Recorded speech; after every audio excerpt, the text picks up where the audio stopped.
I spent 30 years building a home where my daughter would always belong. I never imagined the day she'd look at me and say, "There wasn't enough space for me anymore." The irony? The house she claimed was hers stood on land that carried my name. They thought they'd erased me from their lives. But all I did was wait for the right moment to remind them. Roots don't vanish just because you stop seeing them. I didn't cry that night when Clara closed the door. Maybe shock dries your tears before grief can find them. I just stood there for a while, suitcase in hand, listening to the lock click, that tiny, ordinary sound that somehow rearranges your whole life. The motel sign blinked 3 letters out. ELNR. Even the word clean was missing its C.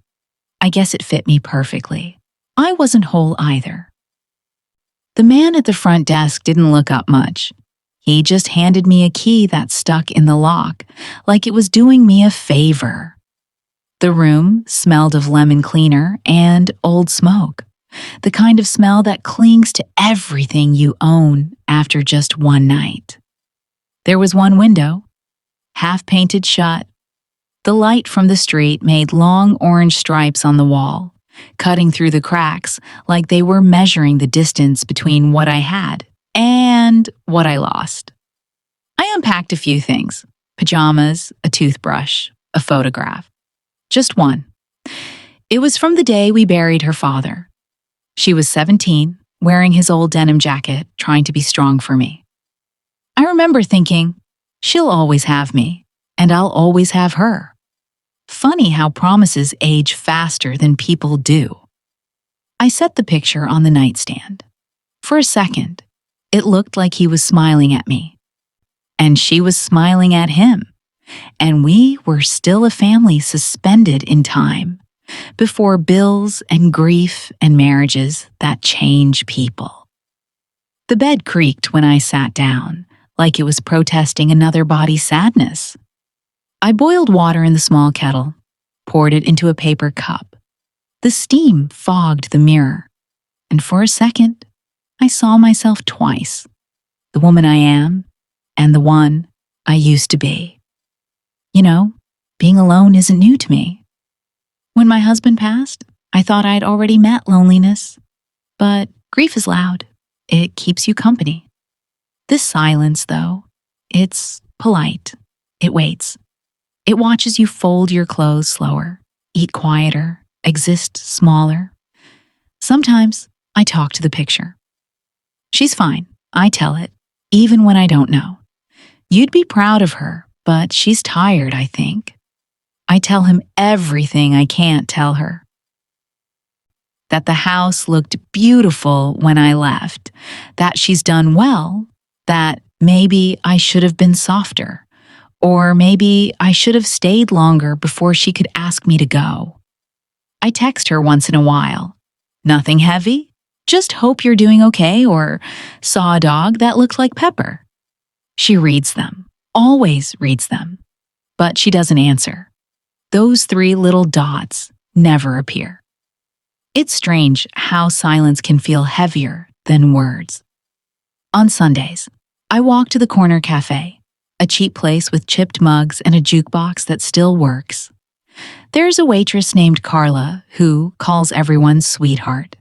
She tells me the same joke every week about her ex-husband who ran off with her cat. I laugh every time, partly because it's kind, partly because it fills the air. When it rains, the sound on the roof above my room changes pitch, like footsteps. Sometimes, I imagine it's her, a child again, padding down the hallway during a storm, knocking on my door because thunder scared her. It's just the sky talking, I used to whisper, wrapping her in a blanket.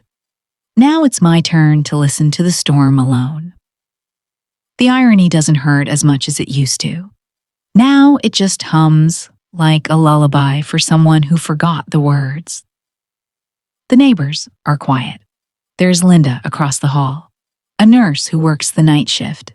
She once slipped a note under my door that said, "If you ever need to talk, knock twice." I still have it, tucked in my purse. I haven't knocked yet. Maybe I'm scared that if someone answers, I'll cry. And crying feels too much like hoping someone will fix it. Every morning, I take a walk down the same street. There's a bookstore that opens early. The man who owns it leaves a bowl of water outside for stray dogs. Sometimes I stand there longer than I mean to, watching the dogs drink. I think about how simple it looks. Needing something, finding it, taking it without shame. I wish I could be that honest about what I need. But mothers are trained to need quietly. There are moments I replay in my head. Her laughter in the kitchen, the way she'd hum while doing dishes, the time she told me, "You're my best friend." And then, the words that broke it all. "Mom, the house feels crowded." It wasn't what she said, really. It was what came after. The pause that meant she'd already made peace with losing me. I tell myself she didn't mean it the way it sounded. Maybe she's overwhelmed. Maybe her husband made her feel like choosing me meant betraying him. People bend in strange ways when they're trying to keep peace in their own homes. Still, I can't stop wondering when love started needing permission. At night, I write letters I'll never send. I keep them in an old cookie tin, the kind with sewing needles and buttons rattling around. Each letter starts differently. "Dear Clara, today I made your favorite soup." "Dear Clara, I dreamed you were 6 again." But they all end the same way. "I still believe in you." Some nights, I imagine her reading them years from now, realizing I never stopped talking to her. She just stopped listening. Loneliness is strange. It teaches you to notice things. The rhythm of your breath, the squeak of your shoes, the way the city sounds when it's pretending to sleep. It makes ordinary things sacred. Even a cup of tea can feel like a small act of survival. And maybe that's what I'm doing now. Surviving. Not waiting, not blaming. Just existing in the space between what was and what might still be. People think heartbreak is loud. It's not. It's the quiet things. The empty chair across from you. The unread messages. The tea that gets cold before you finish it. Still, I keep a lamp lit by the window. Old habits, in case someone needs to find their way back. If you've ever felt forgotten or left behind by the ones you love, maybe you understand. Maybe you know what it's like to keep that little flame alive even when no one's looking. So if this story feels familiar, share it. Maybe it reaches someone who's sitting in their own empty room tonight, wondering if love ever circles back. And maybe, just maybe, it'll remind them that sometimes the quietest rooms hold the loudest prayers. When I started packing, I thought it would only take an hour. Just a few clothes, my toothbrush, and the things that still felt like me. But once I opened that old suitcase, memories started spilling out like dust. Every corner had something I'd forgotten to forget. I lifted the stack of folded sweaters and there it was. A yellowed envelope tucked between them. My mother's handwriting, slanted, elegant, still steady even in her later years. For a second, I just stared at it. Funny how even paper can make your heart race. The flap tore easily. Inside was a small folded note, and underneath, a thick document I didn't recognize. The note read, "One day, this land will return to you. Love, Mom." I must have read it 3 times, my mind trying to catch up with my heartbeat. I unfolded the document. The paper was brittle, the ink fading in spots, but the words were clear. Property deed, 1973. And right there, under registered owner, was my grandmother's name, Ruth Mayfield. The address below it. I whispered it out loud before I realized what I was saying. It was Clara's address, my daughter's house. The same house my husband built with his own hands after Ruth gifted us that land all those years ago. The same land I watched him dig and level while I brought lemonade out to him in the summer heat. He used to joke, "Someday this will be the safest place in the world for Clara." And for a while, it was. Until somehow, it wasn't mine anymore. I sat there for a long time, the note in one hand, the deed in the other. My tea had gone cold, but I didn't move. My mind was trying to fit the puzzle pieces together. When did ownership shift? How did I miss it? I remembered signing a pile of papers after my husband passed, the kind you barely look at because grief makes you blind. I trusted that everything was still in my name. Apparently, trust is a dangerous kind of blindness too. Part of me wanted to call Clara right then, ask her if she knew, ask her if she'd hidden it. But another part, the quieter part, told me to wait. Let the silence speak first. It's amazing what truth can sound like when you stop trying to fill it.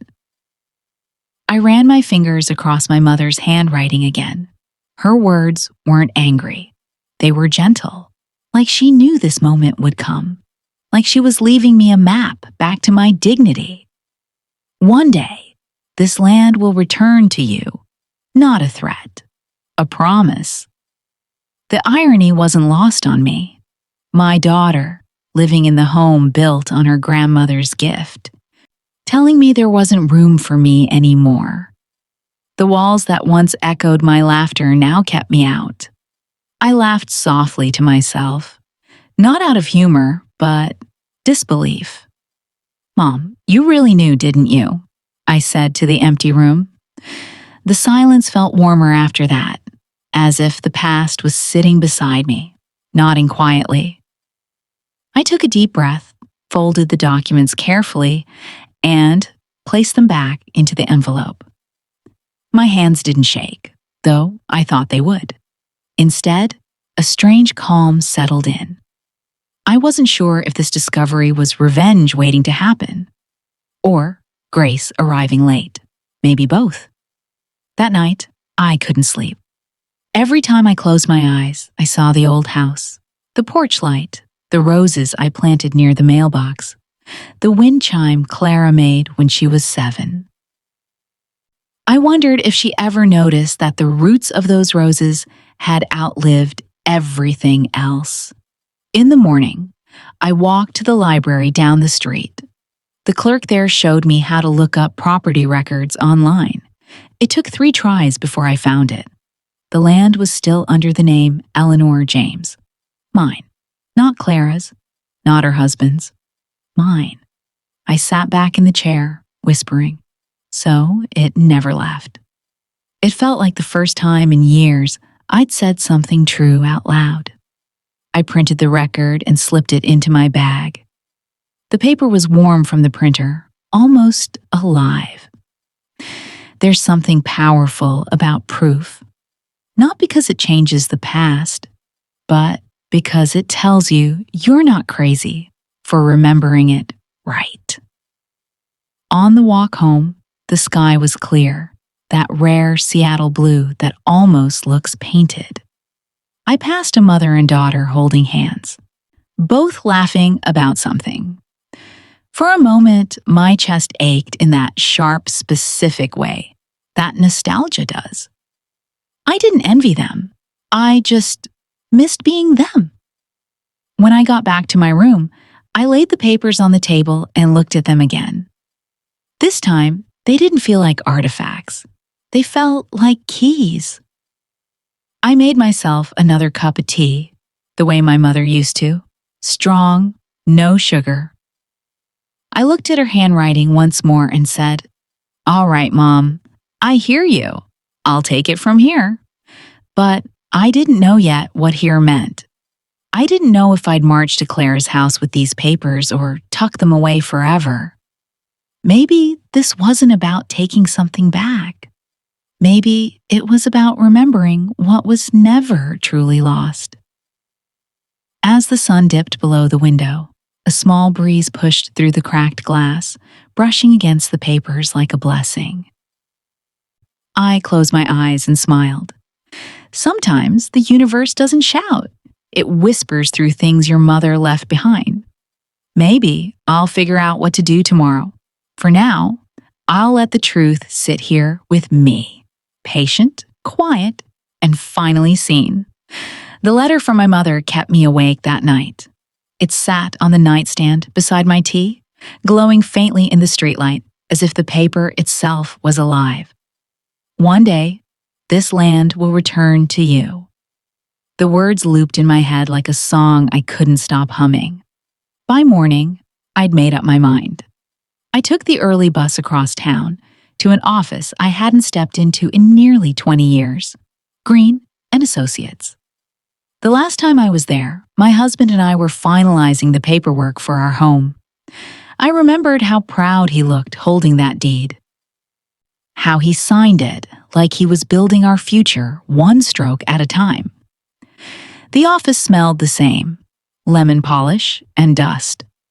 The receptionist was new, but the nameplate on the frosted glass door hadn't changed. Mrs. Edith Green, attorney at law. I knocked softly. From inside came a warm voice. Come in, unless you're selling me something I don't need. I smiled. You still hate salesmen. The door opened, and there she was. A little smaller than I remembered, but her eyes were the same sharp blue. She blinked at me, then gasped. Eleanor James. Lord, it's been ages. What brings you here? Don't tell me Clara's getting married again. I shook my head. Nothing like that. It's about the house. Her smile faded. She gestured to the chair across from her. Sit. Start from the beginning. So I did. I told her everything, Clara's words. The night I left, the envelope, the deed from 1973. She listened quietly, tapping a pencil on her notepad, the way she always did when she was connecting dots faster than anyone else in the room. When I finished, she opened her file cabinet, flipped through a few folders, and pulled out one thick file labeled James Estate. The paper crackled as she laid it on the desk. You're lucky I never throw anything away, she said, half grinning. Then she turned serious. Eleanor, do you remember signing a quitclaim deed? I frowned. No, I don't even know what that is, she sighed. It's a document that transfers your ownership rights to someone else. But she flipped a few more pages. I don't see it here, which means you never signed one. I leaned forward. So, what does that mean? She looked me straight in the eye. It means the land is still yours. The house built on it, the one your daughter lives in, legally exists on property registered to you. Clara and her husband have what's called residential permission. They don't own a single inch. The words hit me like wind after a long breath held too long. I sat back, gripping the arms of the chair. You're sure? Positive. Your mother's deed still stands. You're the sole owner. You could reclaim it tomorrow if you wanted.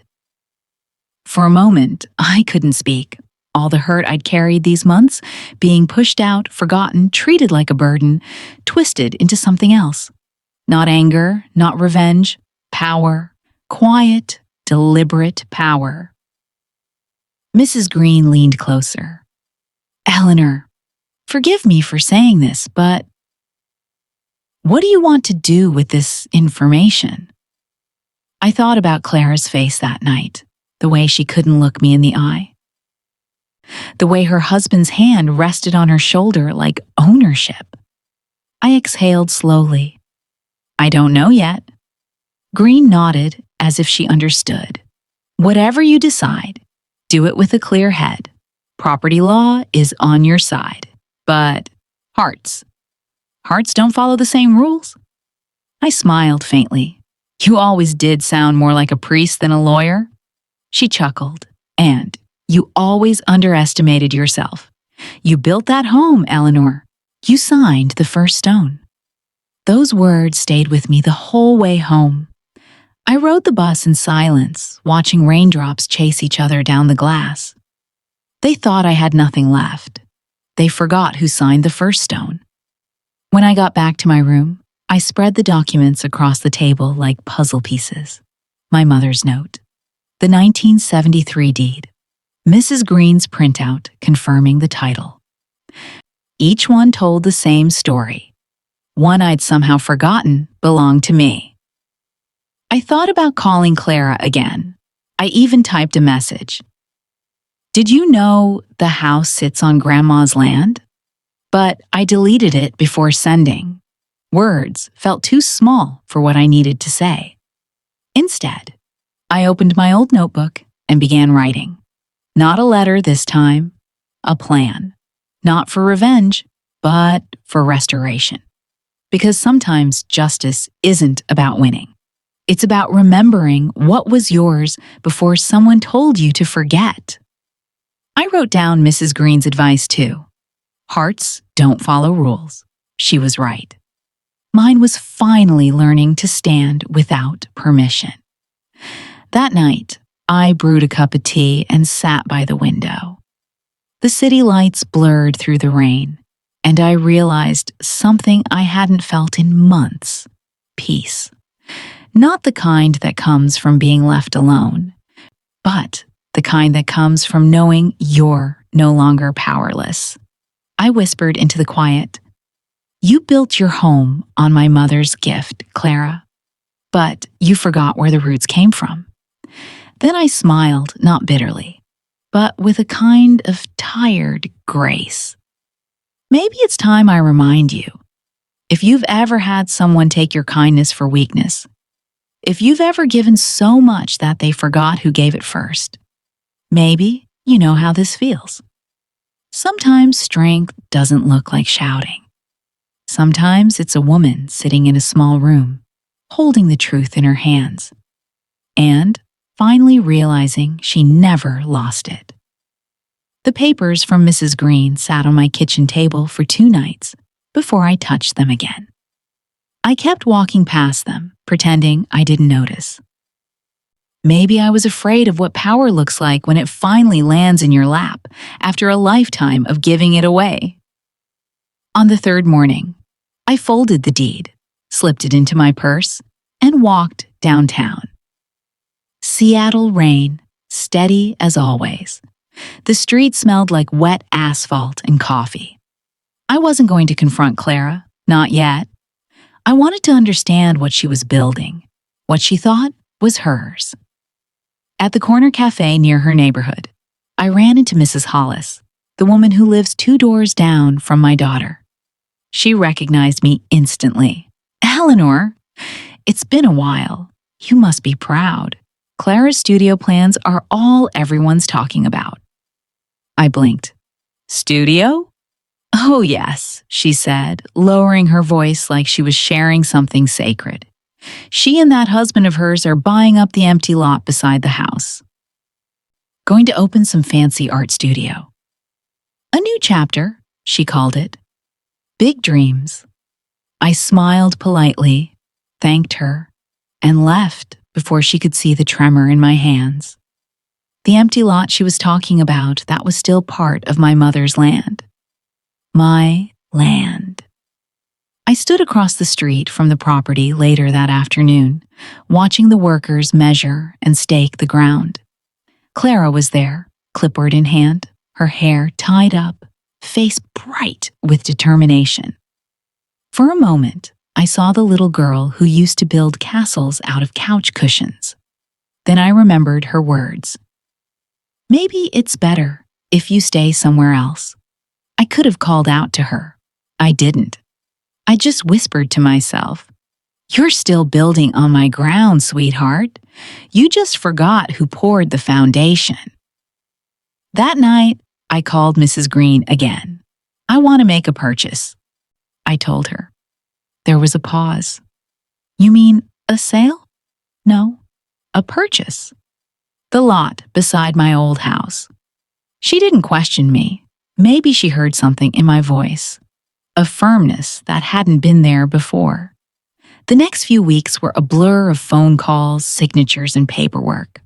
I moved like a ghost through every meeting, quiet, polite, unreadable. I didn't want to destroy her. I wanted her to understand. Sometimes, the only way to teach respect is to let the truth walk up and knock on your door itself. When the final papers came through, I didn't celebrate. I just sat by the window of my small rented room, tea in hand, and stared at the rain sliding down the glass. Power didn't feel like fireworks. It felt like silence. It felt like finally having a say. A week later, Mrs. Hollis saw me again at the cafe. You hear about Clara? She said. Her deal for that art lot fell through. Some new buyer stepped in right before closing. She's heartbroken. They say the buyer's anonymous. I stirred my coffee slowly. That so? Mrs. Hollis nodded. Whole neighborhood's buzzing. Poor girl.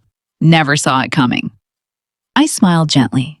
Sometimes life reminds us to slow down before we build too fast. That evening, I walked by the lot again. The wooden stakes were still there, half leaning, marking dreams that wouldn't stand.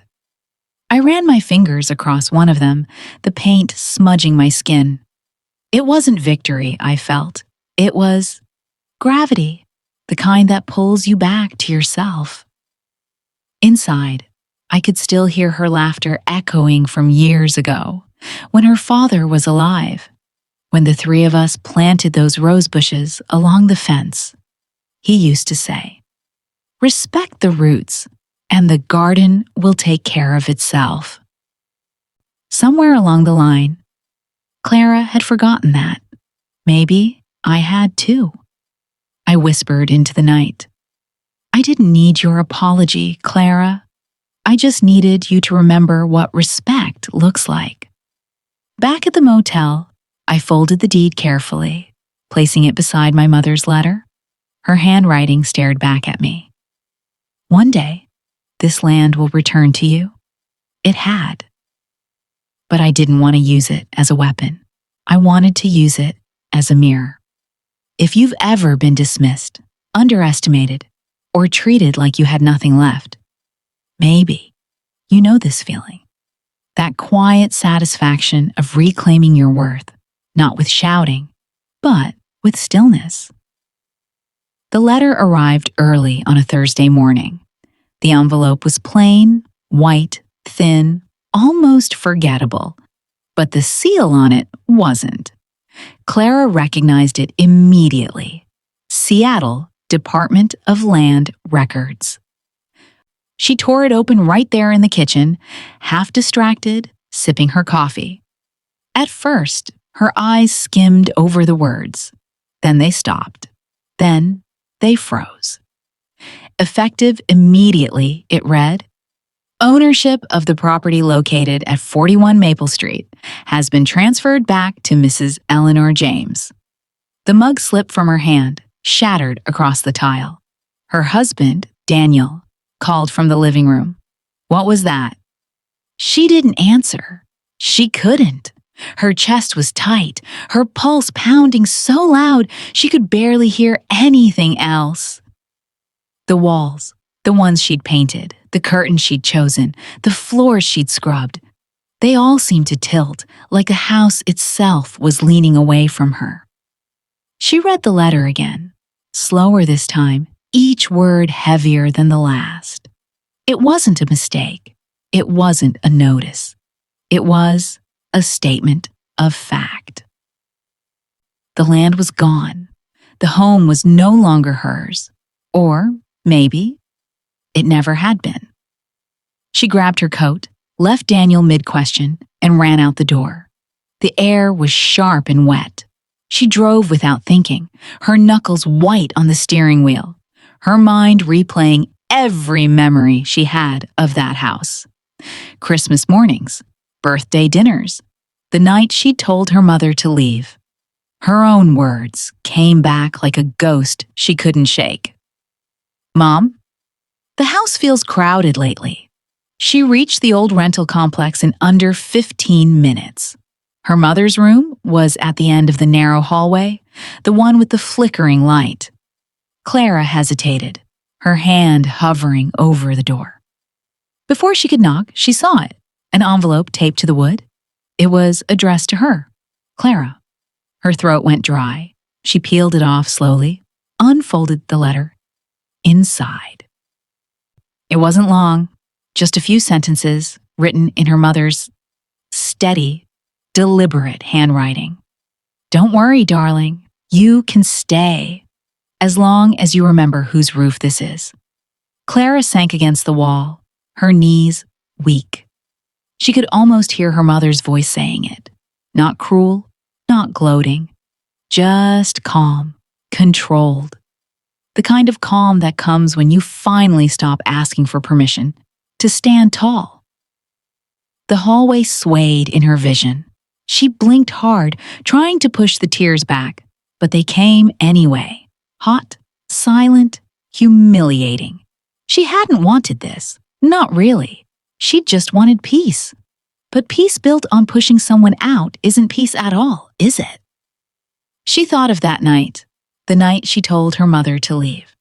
She'd been tired, stressed, stretched thin between work and her husband's expectations. She told herself it was temporary. That her mother would understand. That family could survive a little distance. But now, holding that letter, she realized what distance had really done. It hadn't given her space. It had carved her hollow. She drove back to the house, the one now legally belonging to her mother. Daniel was standing on the porch, phone in hand. "What's going on?" he asked, waving the document. "This can't be real. She can't just take it back." Clara didn't answer. Her eyes drifted to the mailbox, to the roses along the fence line, the same ones her father had planted decades ago. She whispered, almost to herself, "She's not taking it back. She's just remembering it was hers." Daniel frowned. "Clara, this is your home." She shook her head. "No, it was her gift. We just forgot how to be grateful for it." Without another word, she turned, walked down the street, and stopped in front of her mother's building again. The door creaked open before she could knock. Eleanor stood there in her robe, a kettle whistling softly in the background. Her face was calm, but her eyes were heavy, like she'd been waiting for this moment her whole life. For a long time, neither of them said anything. The silence between them was thick, layered with everything they'd both left unsaid. Then Eleanor lifted the kettle, poured tea into 2 small cups. "Don't worry, darling," she said quietly, the echo of her letter. "You can stay, as long as you remember whose roof this is." It wasn't sharp. It wasn't cruel. It was a truth laid bare, a boundary, not a wall. Clara nodded slowly, her eyes red. "I do remember," she whispered. "I just forgot how much it mattered." Her mother didn't answer. She didn't need to. She turned back toward the kitchen, steam curling around her shoulders like a halo. Clara stood on the porch for a while after that, the morning light spilling over her face. The house behind her, her house, her mother's house, looked the same as it always had. But it felt different now. It felt alive again. Maybe this was what reckoning looked like. Not screaming, not fighting, but seeing the truth and letting it sting. She folded the letter carefully, tucked it into her coat pocket, and whispered into the empty street, "I'm sorry, Mom." Inside, Eleanor poured herself another cup of tea and watched the steam rise. Her face softened, though she didn't smile. Justice didn't always come with joy. Sometimes it came with quiet ache. And if you've ever been hurt by someone you love, or stood where forgiveness felt impossible, you know what this moment feels like. The weight, the silence, the strange relief of finally being seen. The rain had been falling since sunset, steady, cold, and tired. It wasn't the kind of storm that frightened you, just the kind that made everything quiet. Eleanor sat by the window, watching water streak down the glass. The city lights blurred like they were crying, too. The letter from earlier that week was still on the table, folded neatly beside her tea. She hadn't touched it again. She didn't need to. Some words echo without being reread. That's when she heard it. Footsteps in the hallway. Soft, hesitant, almost ashamed. Then a faint knock. 3 times. She opened the door and found no one there. Only a small paper bag sitting on the doormat. Inside were 2 containers of soup, still warm, and a folded note tucked between them. Her name was written on the outside in her daughter's handwriting. Round, careful letters she hadn't seen in years. For a moment, she just stared at it, afraid to open it, afraid of what might, or might not, be inside. She carried the bag to the table, sat down, and finally unfolded the note. It wasn't long, just a few sentences. Mom, I forgot the woman who taught me everything I know about strength. I built walls thinking they'd make me safe. But all they did was keep you out. I don't know if it's too late to say this, but I'm sorry. Her throat tightened. She pressed the paper to her chest like it was something living. The words blurred, but the feeling didn't. Eleanor leaned back in her chair, exhaling slowly. She thought of all the years she'd given her daughter strength, not by teaching it, but by living it. The nights working double shifts, the mornings packing lunches after her husband passed, the way she'd smiled through exhaustion so her daughter wouldn't see her break. And still, somehow, Clara had forgotten. But maybe that's what happens to all of us. We grow up and think strength is about independence, about walking away first, until life reminds us sometimes the strongest thing you can do is return. Eleanor poured herself a small cup of tea. Steam rose and softened her face. She whispered into the room, "You remembered, Clara. That's enough." Outside, the rain slowed to a drizzle. The sound of a passing bus hummed through the street. For the first time in months, she didn't feel the weight of anger sitting in her chest. It had burned itself out, leaving only something quieter, tender, almost unfamiliar. She picked up the note again, smoothing its creases.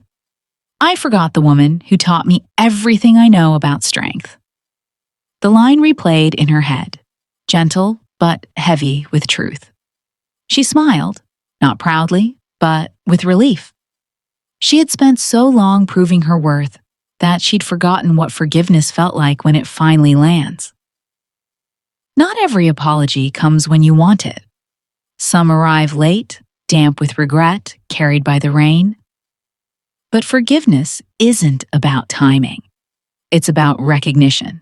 It's about hearing the door knock and choosing to open it anyway. She walked to the window, watching droplets slide down the glass like tiny rivers finding their way home. Her reflection looked older, yes, but softer, too. For the first time in a long while, she didn't see someone who'd been left behind. She saw someone who had endured, who had taught, who had planted something strong enough to grow again. She whispered, maybe forgiveness isn't something you give once. Maybe it's something you practice, quietly, Every night you don't close the door." Then she turned back toward the table, ladled a bit of soup into a bowl, and smiled to herself. She remembered the recipe, she murmured. Chicken noodle, just like her mother used to make. Eleanor took a bite, warm and salty and human. The kind of warmth that doesn't come from food, but from being seen. If you've ever been hurt by someone you loved, if you've ever waited for an apology that never came, maybe you understand this moment. Sometimes the people who break your heart are the same ones who learned love from you. And sometimes all you can do is keep the light on, in case they find their way back. She folded Clara's note one last time and slipped it inside the old envelope her own mother had once written on. 3 generations of handwriting, all in one place. It felt right that way. The rain stopped. The air was clean, new. Eleanor blew out the candle on the table and whispered into the quiet, "It's okay, Clara. Forgiveness already found its way home." Morning sunlight spilled gently across the small apartment, the kind that doesn't wake you. It forgives you for sleeping in. Eleanor sat by the window, the same window where she'd spent so many evenings watching the rain. But today, it was bright, clear. The kind of morning that doesn't ask questions. A soft knock came at the door. She didn't need to ask who it was. Some things you just feel before they happen. When she opened the door, Clara stood there. No flowers, no big speech, just 2 cups of tea in her hands, steam curling into the air between them. Her eyes were tired, but softer than before. "Mom," she said quietly, "I brought chamomile, the way you like it." Eleanor smiled, stepping aside. "You remembered." They sat at the small table by the window, the one just big enough for 2. The kettle clicked in the background as the city moved quietly outside. Cars humming, someone laughing across the street, a dog barking faintly in the distance. It all felt so ordinary. But ordinary had been missing for a long time. Neither spoke for a while. There wasn't much left to explain. Words, when overused, start to sound like excuses. So they let the silence work for them, like 2 people finally sitting in the same story again. Eleanor's hands wrapped around her cup, feeling the warmth. Clara stared out the window, watching sunlight crawl across the wall. She finally spoke, her voice low but steady. "I thought independence meant closing doors," she said, "walking away, proving I could do it all alone." Eleanor looked at her, not with judgment, but with a quiet understanding that only mothers have. She set her cup down gently. "Sometimes," she said, "it means opening them again." For a moment, that was it. No dramatic music, no tears. Just 2 women breathing the same air, finally, unguarded. Clara nodded slowly. Her lips trembled like she wanted to say something more, but she didn't. She didn't need to. The silence between them wasn't heavy anymore. It was healing. Eleanor reached across the table, placed her hand over her daughter's. The warmth felt like something rediscovered, not brand new. "You know," she said softly, "when I was your age, I thought being strong meant never asking for help. Your grandmother used to laugh at me for that. She said, 'Strength isn't the walls you build. It's the grace to open a door when someone knocks.'" Claire smiled, eyes glistening. She was right. They both chuckled lightly. It felt strange, laughing after all that had happened. But it also felt right. Life had given them enough drama. Maybe it was time for gentleness. Outside, a bird landed on the windowsill, shaking off the last drops of morning dew. Eleanor watched it and whispered, almost to herself, "It's funny. Forgiveness doesn't make the past disappear. It just makes the future possible again. Clara looked at her mother, and for the first time in years, saw her not as the woman who'd raised her, but as someone who had her own story, her own pain, her own courage, her own quiet victories.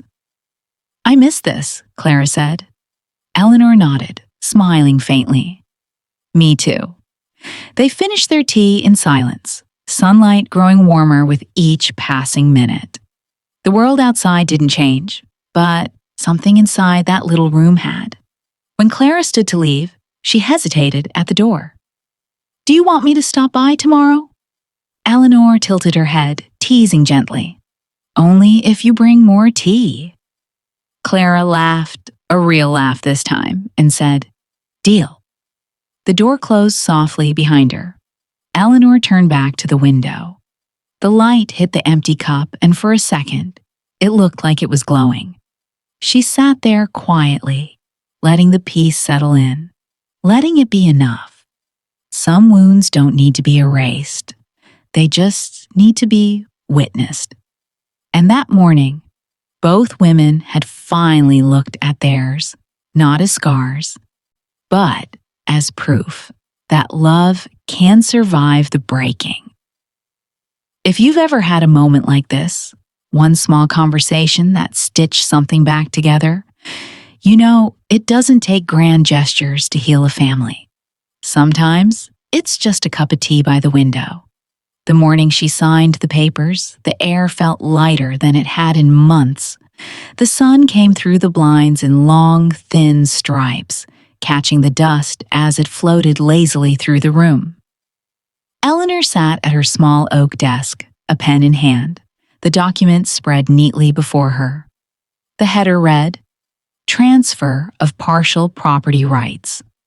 Across from her sat Mrs. Green, the family's old lawyer, and one of the few people who had known Eleanor back when she still wore her wedding ring. "You're sure about this?" Mrs. Green asked gently. "Once it's filed, there's no undoing it." Eleanor smiled faintly, her voice steady. "That's the point, isn't it? Peace shouldn't come with an undo button."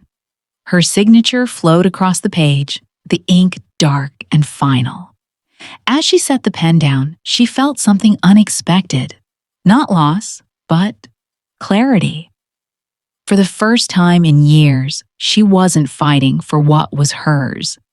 She was shaping what came next. The plan was simple, but meaningful. Half the land, the part near the creek where her husband had once built her a garden, would go to the Women's Renewal Fund, a local nonprofit that helped single mothers rebuild their lives. The other half she would keep, but with one condition written clearly in her own words.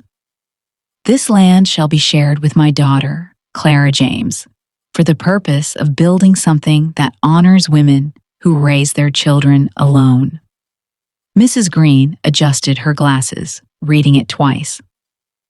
"That's beautifully written," she said softly. "Justice through grace. That's rare these days." Eleanor chuckled. "I've had enough of revenge stories. They never end right. But restoration?" She paused, looking out the window where a tree swayed in the morning light. Restoration lasts.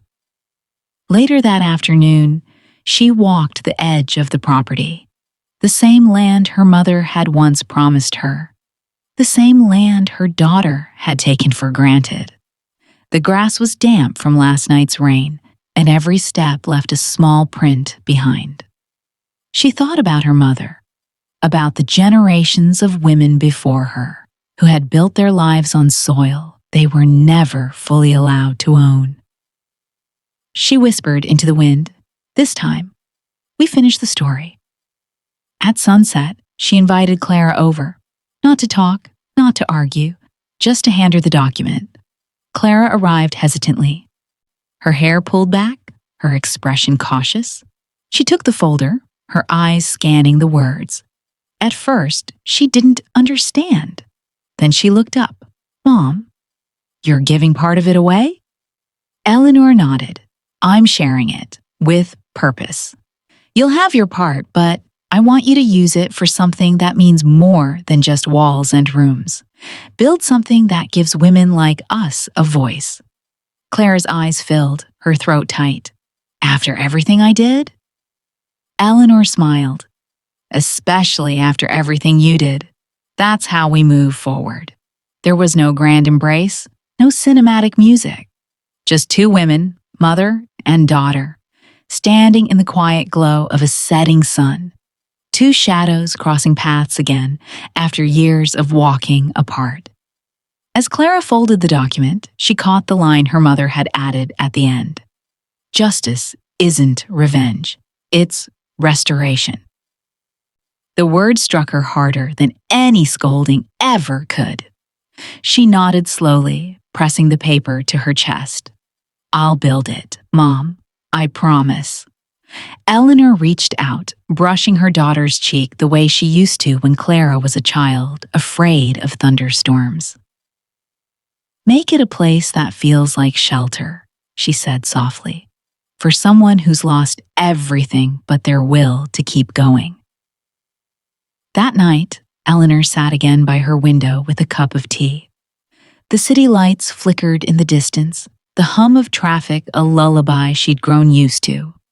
She thought of her mother's handwriting, her daughter's trembling hands, the long chain of choices and chances that had led her here. And for the first time, the story didn't feel like survival. It felt like peace. She leaned back, whispering into the quiet. We don't end legacies by breaking them. We end them by healing them. A year passed, seasons shifted, but peace, once rare in the James family, had finally found a home. The studio stood where the old garden used to be, its red brick walls glowing against the early evening light. The sign above the door read, The Hearth Project, letters hand-carved, steady, and warm. Inside, the scent of clay and fresh paint mixed with the quiet hum of voices. Women of all ages filled the room, mothers, daughters, widows, each creating something with their hands, each rebuilding something invisible inside themselves. Eleanor walked through the hall slowly, her cane tapping the wood floor with soft rhythm. Her gray hair caught the firelight as she stopped to watch a young woman shaping clay at the pottery table. It's my first time, the girl said shyly. Eleanor smiled. Good. Everything starts somewhere. At the far corner, Clara adjusted a painting on the wall, a portrait of her mother, not posed but caught mid-laugh, eyes half closed, sunlight across her cheek. Beneath it, a brass plaque read, For the woman who taught us strength can be gentle. As the night fell, the crowd began to thin. Lamps were turned off one by one, until only the fireplace remained, crackling, patient, alive. Clara poured 2 cups of tea and carried them to the hearth. Eleanor was already seated there, wrapped in her favorite shawl. It's beautiful, Eleanor said, her voice quiet but full. Clara sat beside her, passing her a cup. It's yours, Mom. Everything here started with you. Eleanor shook her head slowly. No, darling.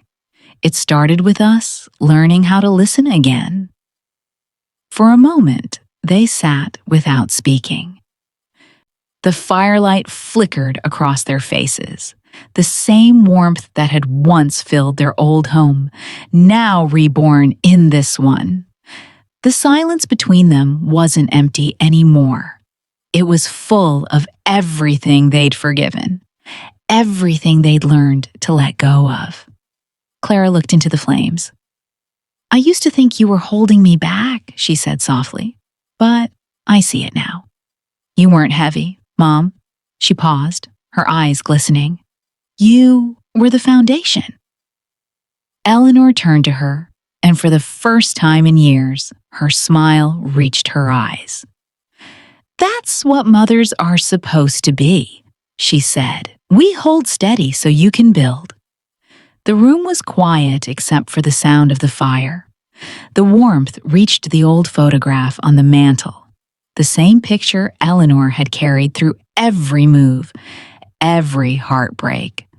Now, instead of sitting in a dim rented room, it lived here again, surrounded by laughter and light.